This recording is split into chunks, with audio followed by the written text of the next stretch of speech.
Yeah, frame raider. The PSP is home to many great portable games. Oftentimes, compensations were made to accommodate with its small form factor and lack of buttons compared to a traditional controller. First-person shooters are an excellent example of this. PSPs had just one analog stick, and as you probably know, first-person shooters on console pretty much require two. One for movement, and one for moving the camera around. On the PSP, developers had to get creative. Oftentimes, this meant using the face buttons like a second analog stick. If you've never tried this before, I get it, it does sound pretty awful, but honestly, in execution, it's not as bad as you might think. Additionally, most games had an aim assist button, which made the process effortless as your crosshair would lock onto nearby targets. Games without aim assist features, well, good luck. As far as I know, there are 15 official FPS games on PSP, excluding Japanese exclusives. This library isn't as well documented as other systems, so I'm hoping that's correct, but if there are any more that you're aware of, please let me know in the comments. I'll cover it in a YouTube short or something. For today's video, I played an hour or more of each game. I'll be going over my experience with them and whether I found them enjoyable or not. The focus will be on single-player content only, as I don't have the means to explore multiplayer right now. But do consider that multiplayer was a pretty big component for many PSP games. One example is Resistance Retribution, which was a blast online back in the day. Oh, but speaking of, that game is actually a third-person shooter? I found a lot of lists online confusing the two when it comes to PSP games, so just to be clear, today I'm covering first-person games only. Coded Arms was the first FPS released on PSP, coming out 3 months after its North American launch in 2005. It takes place inside an intense, controversial VR combat sim, which can, in rare cases, permanently lock the player inside the game. Huh, now why does that sound familiar? Gameplay-wise, this is an arena shooter. A roguelike, in fact, as its levels are procedurally generated.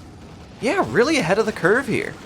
Entering a room typically engages a lockdown, where you'll have to eliminate most surrounding enemies to proceed. Rinse and repeat. When a level-ending gate is found, the player can then exit as soon as they've killed off all the gatekeepers. Gatekeepers are slightly buffed, illuminated grunts, which are easy to spot and take care of. And that's Coded Arms. Amidst the fast-paced gameplay, one thing kept confusing me. Some weapons don't shoot accurately until the player is standing still. I know you can zoom in, but that didn't really change anything. I guess it's a playstyle to keep stopping and shooting, but for me at least, it just feels wrong. Now, I'll admit, it took me some time to really get Coded Arms, but after an hour, it started to grow on me. I just wish the frame rate was better. It's locked at 20. Probably didn't need to be. Ghost in the Shell Standalone Complex. Full disclosure, I knew nothing about this nor the anime before making this video. You can tell they tried to compensate for newcomers by giving an extremely elaborate introduction, which went on for 4 minutes and, I'll be honest, felt kind of forced. But I liked looking at this dude's fake eyes, which resembled giant pupils. Now I can't unsee it. Regardless, this is a narrative-heavy game with a lot of quirky humor, including, but not limited to, a schoolgirl-voiced government robot. Oh, look at this, everybody! Check out all the weapons! Yay! Before starting a level, you get to choose your weaponry from a loadout. This includes the primary character and companion robot, which at first I figured was nothing more than a helpful NPC, but nope, you can actually pilot it at any time. Sweet! Helps to get around a lot faster too. Ghost in the Shell's gameplay focuses on completing various missions, whether that be disabling a robot maid, searching nearby trash cans, tagging explosives, extracting a hostage, etc. Between all of this is, of course, shooting. The gunplay isn't all that punchy, but considering the kind of game this is, that's not a huge disservice to it. One recurring setup is where the player has to find items across a map, and those got old fast. There's no radar nor pointer showing you where to go, so it feels like a waste of time. Overall decent game though, loaded with personality. I hope I'm not underselling this one. It's visually impressive, looks and even plays like a console game from the time. Keeping in mind the PlayStation 3 was still a year away. If this looks like fun to you, or you're a fan of the anime, then it's worth a shot. Star Wars Battlefront II. There are another 2 Battlefront games on PSP, but this is the only one that you can play in first person. which is not enabled by default. You have to switch it over in the menu. Piloting aircraft is also affected by this change, so you might end up switching back and forth.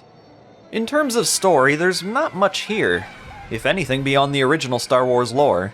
The console version does have a full campaign, but you guessed it, not on PSP. Off the bat, you get access to 3 different modes: Challenge, Galactic Conquest, and Instant Action. I would suggest looking over the menu tutorials first, however, as there's a bit of a learning curve to this one. Nothing crazy, though. In Challenge mode, you're usually killing off X amount of opposing fighters or vermin. Eventually here, I was given a completely different mission, where I had to swipe inactive shield generators. So, context seems to vary, but from experience, this mode is mostly deathmatch inspired. Galactic Conquest has you travel across a galactic map to Conquest. You'll complete a variety of missions here, like Capture the Point as one example. You can also find yourself in various space missions, which made me want to play more Rogue Squadron. Seriously, are we getting that Nintendo Switch collection or not? And the last mode, Instant Action, lets you load up whatever map and play it like it's a real online match. Except it's not. Either way, it must be said that the scale of these maps is absolutely mind-blowing. I have no idea how they achieved this on the PSP. There are a bunch of other cool features like character perks, recruits to unlock. You can even play as or fight against famous heroes and villains from the movies. But my favorite thing about this game is the jetpack. I don't care what game it is, if there's a jetpack, it's cool. Dark Void 2 when? Peter Jackson's King Kong. Here's the last PSP FPS from the year 2005. Wait, this is an FPS? Yes, it is.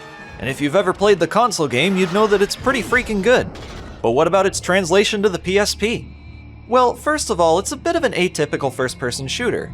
Peter Jackson's King Kong game has consistent survival elements that make it unique for the time. For example, you do have guns to shoot, but ammunition can be quite scarce at times. You'll need to consider nearby items like throwable wooden spears, which are often more powerful than the guns if you land a good shot. These items aren't just used for defense, they're sometimes necessary to continue. A nearby door can't be unlocked until you find a wooden switch. Or maybe there's a bush in your way. So find a stake, light it, and keep moving. Puzzle-solving elements like this make up a majority of the game. The console version had frequent interactions with friendly NPCs who are missing on the PSP. The most important conversations have been turned into cutscenes, which I swear are just gameplay recordings from the console version. I was expecting jank from the playable Kong levels, but those were represented very well here. Honestly, it's a great port. The only real negative is that some locations have been shortened, but that's expected for the hardware. One thing several PSP FPS games do is self-center the camera. I've never thought this was necessary for any game. In many cases you can just turn it off, but I couldn't find an option for that in King Kong, so you'll just have to get used to it, I guess. Now it's 2006, starting off with a port of an existing console game, Cabela's Dangerous Hunts Ultimate Challenge. I've played this one before, it's kinda weird. So it starts off with this redneck guy knocking at your door, saying he knows all about you. It's a pleasure to meet you. I mean that, a real honor. Oh yes, I know all about you. Then once the game starts, he gets all passive-aggressive and acts like you were born yesterday. Well, come on, youngster. Think you can show a thing or two to old Hugh, do you? Well, we'll just see about that. The story mode, at least from what I played, consists of helping friendly NPCs through difficult wildlife situations. Usually they're guiding you around the area, giving you some instructions on what to do, then suddenly they get themselves in danger and it's up to you to save them. Most of this involves, you guessed it, wildlife. You better buckle up, pal, and hold on! It looks like we're in for a rough landing! Looks like you're gonna die. The one-on-one animal encounters are pretty intense. Good animations and great gunplay. There are some useful mechanics here as well, like a slow motion button. I have a few issues with this game though. Firstly, the walking speed. It's like a snail's pace. I guess that's to make the wildlife scares more threatening? Camera movement is a bit slow to start, I didn't like that. Turning up lock strength in the options made this more tolerable though, so I guess no biggie there. But lastly, the FOV is really short. If you're playing this blown up like I was, you might get nauseous at times. On a positive note though, there are some nice spacious environments, and a few shining moments within them. The instant action mode available from the menu has a bunch of cool minigames. I honestly had a better time playing this than the story mode, so make of that as you will. Medal of Honor Heroes. Here's another game big for its multiplayer scene, though Heroes also has a large focus on single-player content as well. As you can probably tell, Heroes is one of those old-school World War shooters, which were all the rage back then, and frankly I wish they'd come back. First thing I noticed was how great the environments are in this game. They're incredibly detailed. Gunplay is also very good. He's down! Though the camera control is a little strange. There's a slow build-up to moving your crosshair, which I don't feel was necessary, but it's not that much of an issue. Maps in Heroes are huge, and your progression through them is non-linear. Sure, you're directed where to go via waypoints, but you'll have to revisit key areas for planting bombs and what have you. Maybe a new objective requires you to backtrack a bit, with new enemy spawns along the way. Their AI isn't spectacular, though. A lot of the time I found them rushing towards me in suicide formations. That, or they'd ignore me altogether. Regarding the friendly NPCs, they're not very intelligent either. Heroes has familiar mechanics to other shooters of its sort, like melee, sprinting, aiming down the sights, it's all here, making this feel like a true console-quality game on the go. If I were to say anything truly negative about this game, there were a bit too many capture and hold missions, which are apparently common throughout the game. Most of the time you're just sitting there waiting for them to complete. And one other thing, if you die, you have to restart the entire mission from the beginning. That's frustrating. But altogether, this is a very good PSP shooter. Brothers in Arms D-Day. That's one hell of a save icon. Apparently this game is a compilation of sorts between two existing Brothers in Arms games, Road to Hill 30 and Earned in Blood. Having played Hill 30 in the past, I have a little experience here. Brothers in Arms games seem to be more realistic in tone and execution, making them somewhat unique compared to other World War shooters. It's a grittier experience for sure, with friendly characters discussing serious subjects like the consequences of their actions and their fallen comrades. It has soul to it. In-game, you'll be commanding your squad to rally up, complete objectives, give ammo, you get the picture. Getting an edge over your enemies by strategic command is a core aspect of the game. Friendly NPCs often give you advice on how to do it effectively, and the levels are designed in such a way that the player can take advantage of these situations. I'm not sure if the friendlies are in any way necessary for completing the game, but it does get significantly harder without them. That being said, your squad can in fact die, and the mission continues regardless. Stay with me! My only real negative with this game is the control scheme. As far as I could tell, there's no way to look up or down without toggling iron sights first. Aiming is itself rather slow, and I couldn't find a way to increase its sensitivity.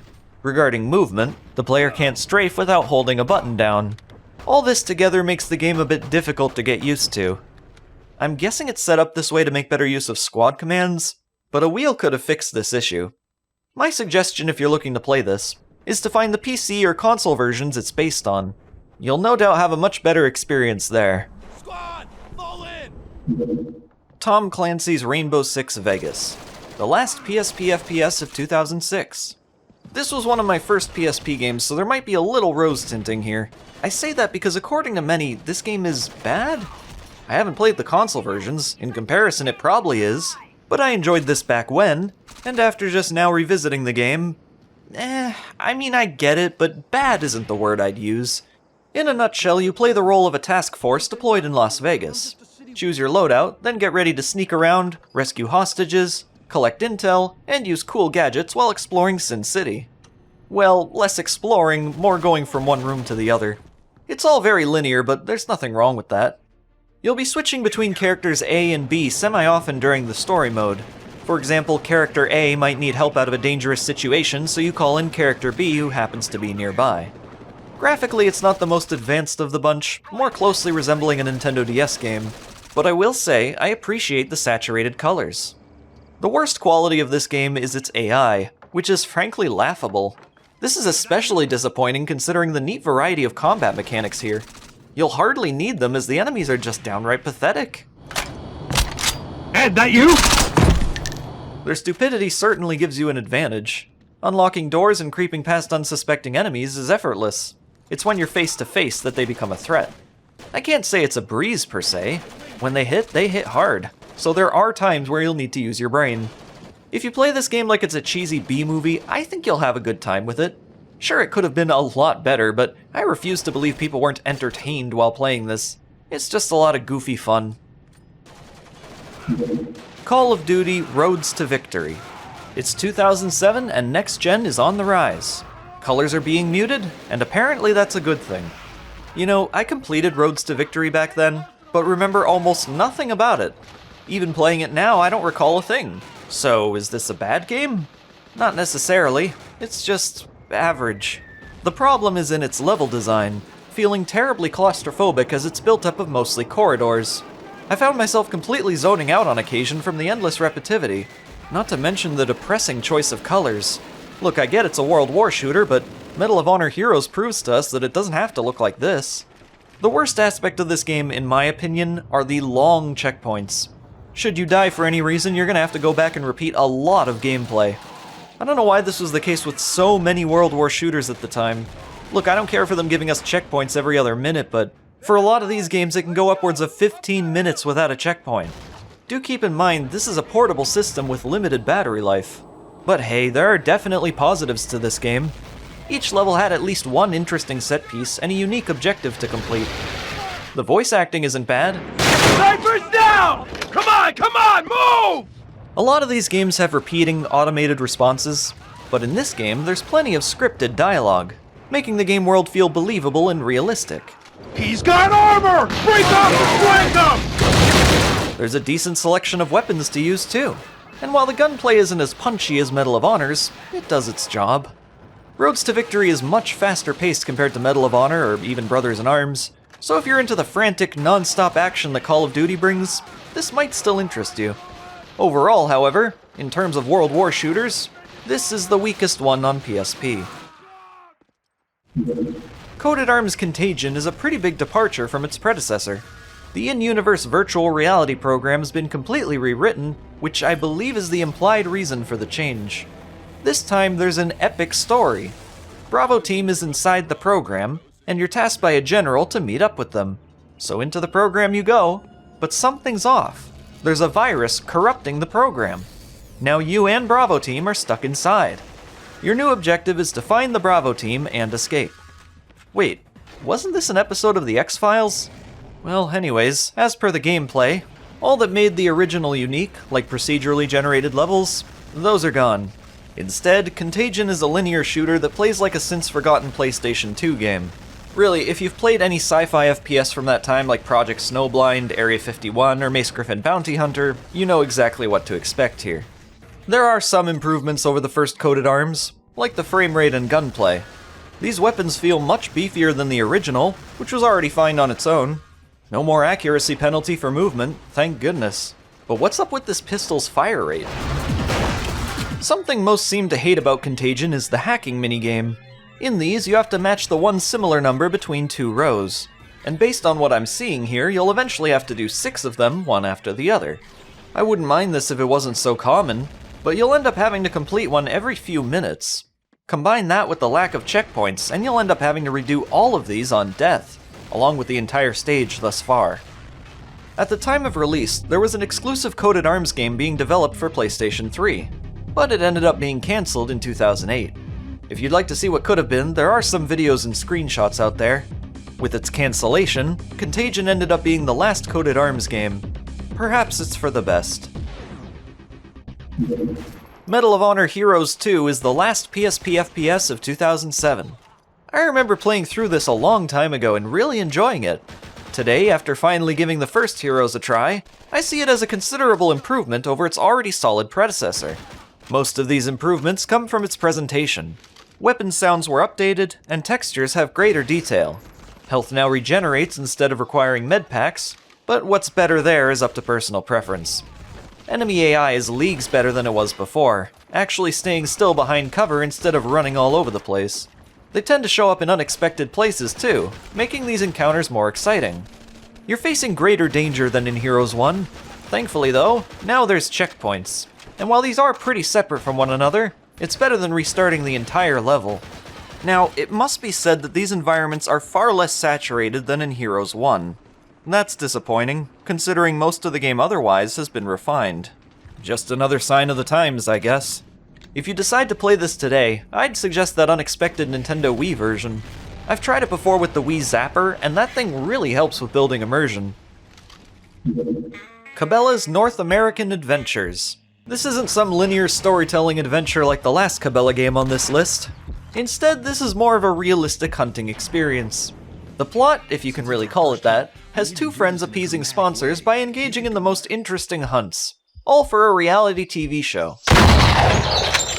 Use duck calls to attract a flock, eliminate invasive species, or just wait for that alpha wolf to appear and take it down before it can instruct the others what to do. I've played other hunting games in the past akin to this one, and from my experience they can be kinda slow and a bit tedious, but that's not the case in this one. North American Adventures is generous in giving you a non-stop, focused series of hunts. No strict guidelines, no sprinting limit, just good old shooting. There's some fun gimmicks between as well, such as this one minigame that initiates after alerting an animal. Keep your dot in the green with your analog stick to assure they don't run off. Aiming feels very smooth in this game. It might be the best controlling shooter on the platform. I guess it had to be since you're, after all, meant to land some pretty tricky shots. One thing I wasn't a fan of were the varmint hunting missions. They're on a forced timer, making you play for 10 minutes. That feels pretty drawn out. Nonetheless, Cabela's North American Adventures is a high-quality game for what it is. I'd suggest giving it a try. It's coming. Get ready. Well, the rest of the games on this list are PSP Minis, the first of which being N.O.V.A. Planet Earth has fallen. Now, humankind resides on near orbitals in space. A military organization is created to protect them, called the Near Orbital Vanguard Alliance, or N.O.V.A. The humans are under attack from an alien army. Now you, a retired captain, are forced back into duty. Along the way, you'll be guided by a clear Cortana ripoff from Halo. The weapon roster has also taken inspiration from Halo, and where have I seen these enemies before? So yeah, in a sense it's a Halo clone for the PSP, although technically it was first developed for the iPhone. Within the game you have objectives to complete, which are usually linear missions, but they take place in beautiful, spacious environments. Considering the verticality of its levels and well-designed gunplay, it's quite enjoyable. I especially like this one mechanic where you can temporarily freeze your enemies. There's nothing better than a submissive shotgun blast to an alien's face. One repeating aspect of the game is having to hack crates for ammunition. And where have I seen that before? The hacking minigame here is a lot more interesting than Coded Arms' Contagion, and like with that game, I wouldn't mind this so much if I didn't have to do it so often. The only other negative I can think of is the voice acting. You can jump over obstacles with the L button. I see you're quite used to it. Which isn't believable in the slightest, but it adds to a certain cheesy charm the game has. Carnivores Dinosaur Hunter, the last PSP FPS of 2010. I wonder who commissioned that Turok Evolution cover ripoff. There's no story in Carnivores, it's all in the name really, you're just hunting dinosaurs. Then once you've finished, you can head back to your trophy room to see your kills as still model taxidermies.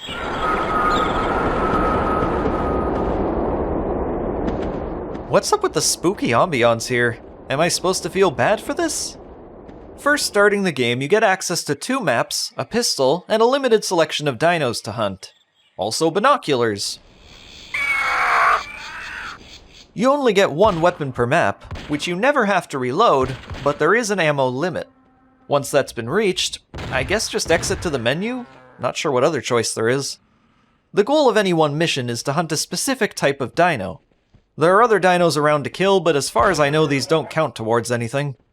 Each dino has different characteristics, like sight, scent, and hearing. This often determines how easy or challenging they'll be to eliminate. As you hunt, depending on dino size, distance to kill, and so forth, you gain points. Points unlock new maps, dinos to hunt, and weapons to use. There are certain player buffs you can use during your hunts like camouflage, scent covers, tranquilizer darts, and a radar for tracking dinos. These all contribute to a lower overall score, so choose wisely. Personally, I consider the radar a bit of a necessity. Otherwise, you'll be aimlessly wandering around these massive open environments. And in all seriousness, this is impressive stuff. If there are no dinos around, you can relocate to a random spot in the map after 4 seconds. You'll probably do this often, unless you enjoy exploring the area. Honestly, it's pretty relaxing on its own.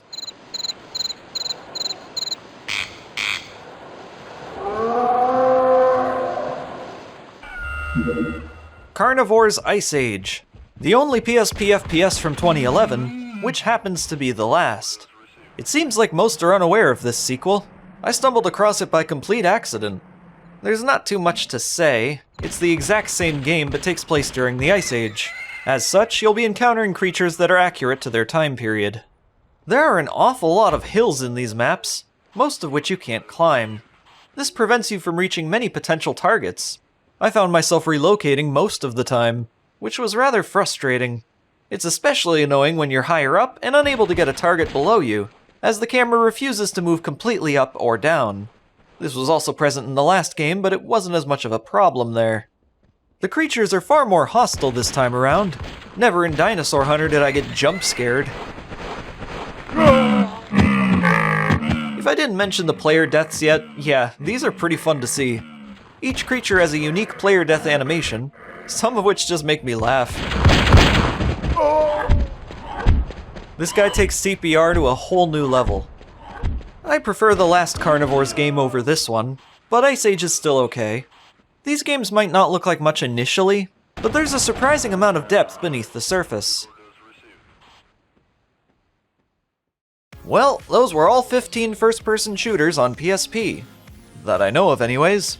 Again, if there are any I missed out on, please let me know in the comments. It's been cool to see what the system had to offer here, and hopefully you thought so as well. If you're looking for more FPS beyond this, there are a number of homebrew games you might want to check out. Mostly Quake mods, but they could surprise you in terms of quality, they're not bad. So, which games in today's list did you find interesting? Let me know in the comments. Thanks for watching. If you'd like to hear more from me in the future, consider subscribing to the channel. See you next time!